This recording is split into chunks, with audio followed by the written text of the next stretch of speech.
probably think your cat doesn't care about you. You probably think that when your cat stares at you from across the room, sits with its back turned, or walks away mid-conversation, it's pure indifference, maybe even contempt, and honestly, that reputation has followed cats around for centuries.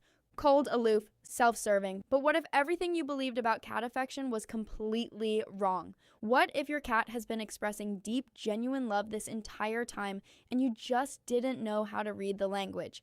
Today we are going to break this wide open because cats are not emotionally distant creatures. They are emotionally sophisticated ones. And there is a massive difference. Let's start with something that happens in nearly every cat-owning household, probably multiple times a day. Your cat walks into the room, spots you, and does a slow, deliberate blink.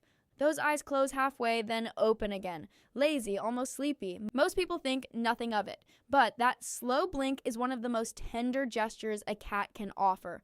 Researchers have actually studied this, and when cats perform slow blinks toward humans, they are signaling trust and emotional comfort. It is the feline equivalent of a warm smile. If you slow blink back, many cats will return the gesture.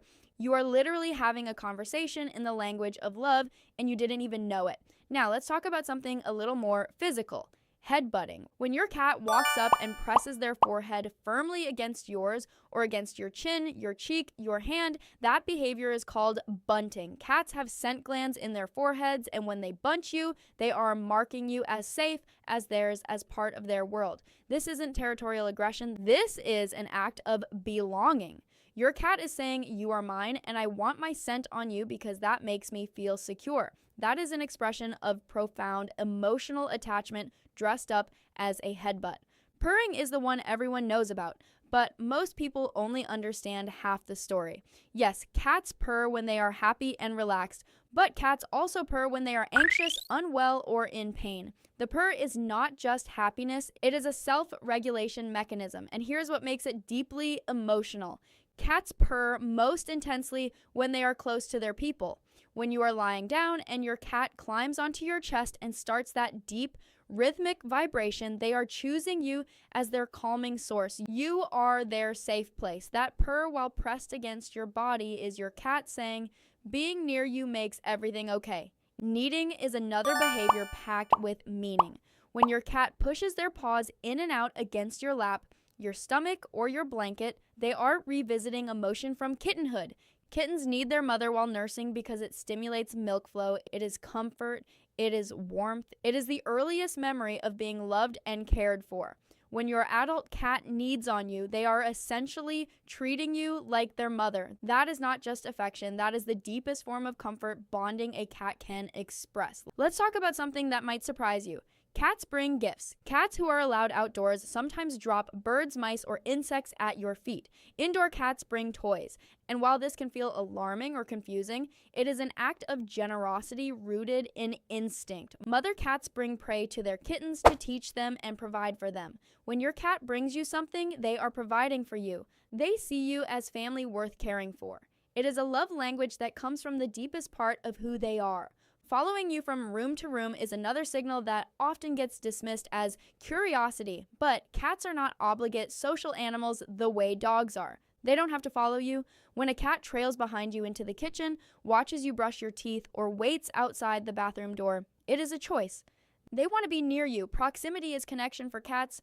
Your presence is something they actively seek out rather than merely tolerate. Sleeping on you or directly beside you is perhaps the most vulnerable thing a cat can do. Sleep is when animals are most exposed to danger. The fact that your cat chooses to sleep on your lap, curled against your legs, or draped across your chest means you are the safest thing in their world. They have calculated on some deep instinctive level that you will not hurt them while they are unconscious. That is extraordinary trust. That is love operating at a survival level. Cats also show affection through vocalizations specifically directed at their humans. Adult cats in the wild do not meow at each other. Meowing, researchers believe, is a communication system cats develop specifically to interact with humans. Your cat has essentially invented a language to talk to you. The chirps, trills, the specific meow they use when you walk through the door, these are not random sounds. They are your cat reaching out, trying to close the distance between your two different species. There is also the underappreciated act of grooming. When a cat licks you, the rough tongue dragging across your hand or forehead is how cats bond with members of their social group. They groom other cats they trust and love. Being groomed by your cat places you firmly in their inner circle, the small group of beings they feel genuine kinship with. Here is what all of this adds up to. Cats do not love the way dogs love. They don't jump, they don't wag, they don't follow you with drool and devotion written plainly across their face. Their love is quieter, it is measured, it is patient. It asks you to pay attention rather than demanding you notice. But measured love is not lesser love. A slow blink in silence can carry more emotional weight than 1,000 tail wags. A cat curled on your chest at 3 a.m. is not an accident of warmth seeking. It is a declaration. Your cat loves you. They always have. You just needed someone to translate.